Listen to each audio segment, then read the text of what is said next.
You hear the screeching of an owl, you hear the wind begin to howl. You know there's zombies on the prowl, and it's terror time again. They've got you running through the night. It's terror time again, and you just might die of fright. It's a terrifying time. Hello everyone, it's Corey. We're back with another video, taking a look at a variety of quality of life mods that serve to improve aspects of the game in little but noticeable ways. We got lots of useful and quality mods such as Project Elevator, the map symbol size slider mod, mod manager, and more. But before we begin, I'd like to thank today's artist, the lovely Foxfire47. Check her out in the description below for more great artwork and fun streams. I'd also like to ask y'all to take a moment to hit the like if you enjoy the video, and let me know what you think of the video and mods seen here. Now let's dive into the first mod, shall we? Going up.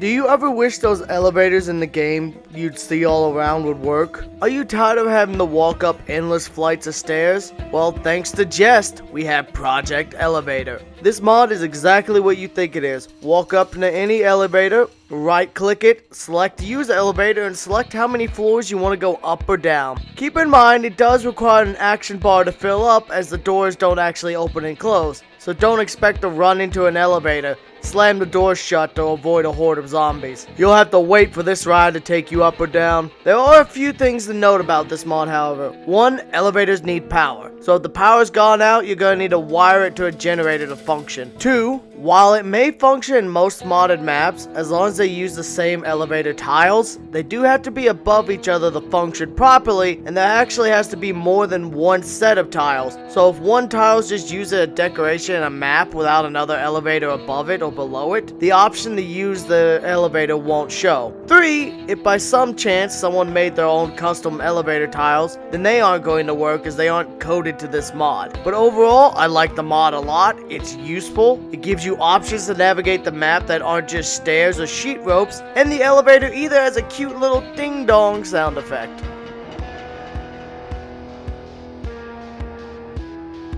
Are you tired of your map symbols and text being far too large? You wish you could fit symbols and messages in more effectively? Well, thanks to Capscree, we got the map symbol size slider mod. This mod is simple, sweet, straight to the point. It lets you adjust the scale for notes and symbols that you write on your maps. Honestly, not too much to really say. It does one thing and does that one thing well. You set the scale in the top right hand corner, then plop down your symbol or start writing your note, and wham bam, you're all done and ready to move on to the next symbol. Good shit, mate. Good shit.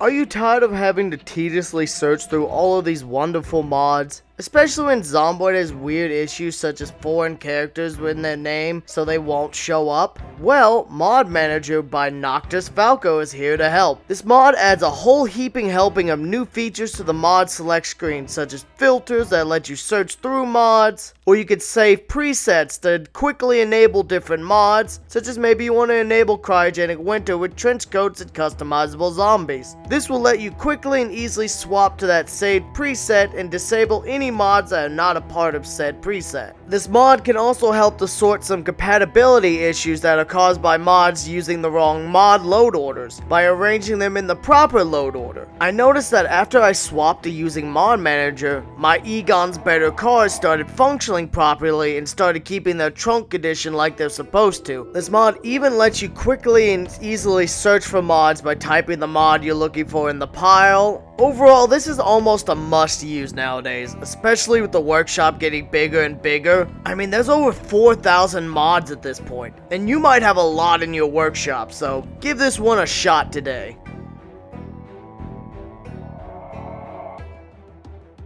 Oh shit, you're surrounded and the windows are shut. You don't got enough time to crack it open and enough room to make it to the door? Well, with this mod, you'll be able to instead fling yourself through a window by running at full sprint. Let me introduce the Jump Through the Window mod by Abraxas Duck. This mod lets you fling yourself full sprint at any window in your way, though keep in mind that jumping through closed windows is more likely to hurt you, as you just yeeted your ass through a pane of glass at full velocity. Your ass is now glass. The mod also depends on your strength and fitness levels. If you're too weak, there's a chance your ass will bounce off the pane like a stripper's ass at the bottom of a pole. And if you're too unfit, you'll likely trip through the window and plant face first like a dumbass tree. This one in particular I like, as I think it's something that should be a vanilla feature. Anything that gives you more mobility options is a good thing in my book.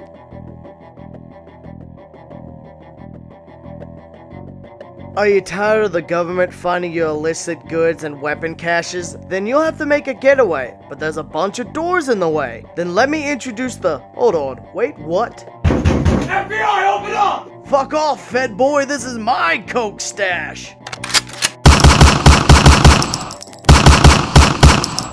Well, now that that's handled, let me introduce the FBI Open Up Door mod by Aramis NG. This mod, as long as the door isn't locked, will allow you to sprint straight through it and slam the door shut behind you. Now keep in mind, this mod only works with unlocked doors, so you won't just kick the door open if it's locked. Instead, you'll rattle the door like normal. And I did notice that sometimes when you try to run through a door instead of a building, it won't register like outside doors until you open the door at least once. But this problem aside, and I've been told that it might have been fixed since I started working on this video and reported the issue, it's still a fun, useful mod. Just don't be expecting to burst in like the Terminator.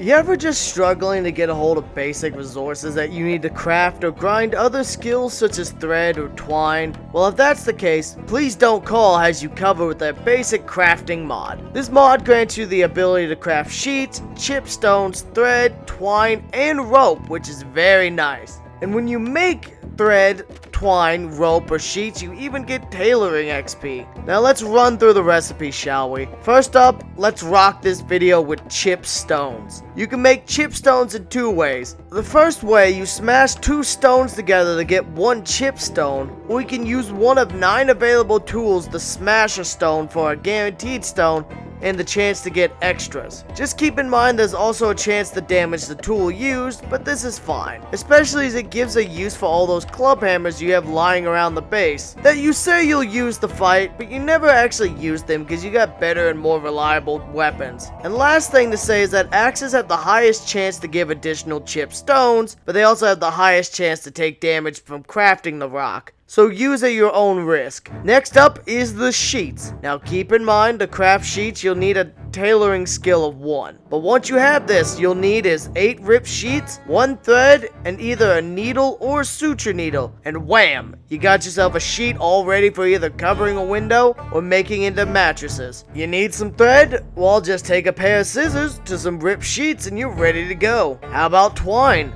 Well, with 40 units or 4 spools of thread, you can make a spool of twine. You need some rope? Then take 10 twine or 50 units, and bam, you got yourself a nice coil of rope. All ready to bind some logs, some log walls, or your kinky girlfriend. Who knows? Overall though, this mod is full of utility, and makes plenty of early levels of tailoring much less of a grind, as you can get thread more reliably than having to rip up hundreds of pieces of clothing just to get a handful of thread spools. Not to mention the fact you also get the tailoring XP for crafting these crafting items.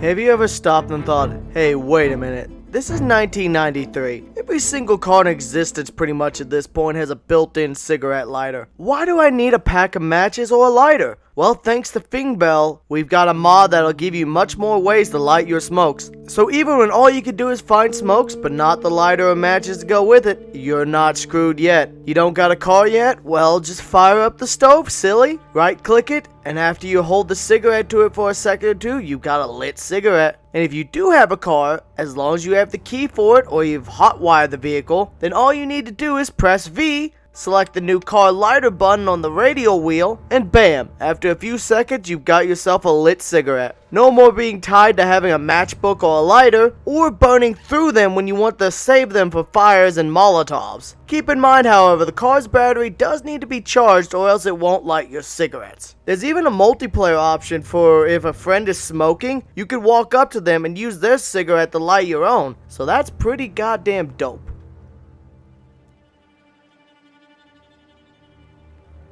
Overall, I think this covers a good variety of mods, ranging from logical changes to cigarettes, fully functioning elevators, and even mini crafting recipes that could be seen added to vanilla. Overall, I'm enjoying the I don't need a lighter the most, as we've all been in that situation where we can either only find lighting sources or cigarettes, but never both. And with all the A Storm Is Coming challenges run that I've been doing on live streams at YouTube, I've been booking it to that workstation in the woods, that cabin-like area with a lot of beds and couches and a trailer beside it, and the only way I can light my smokes is with the oven in the house. Overall though, I dig all these mods and hope y'all enjoy them too. Before I go, I'd like to ask y'all to support the content once again, so please consider liking it or sharing with your friends, as well as checking out the artist Foxfire. I'd also once again like to thank the members seen on the screen here for choosing to support the content. Y'all's support as members for the channel is very much appreciated. This has been Core, and I'll see you next time.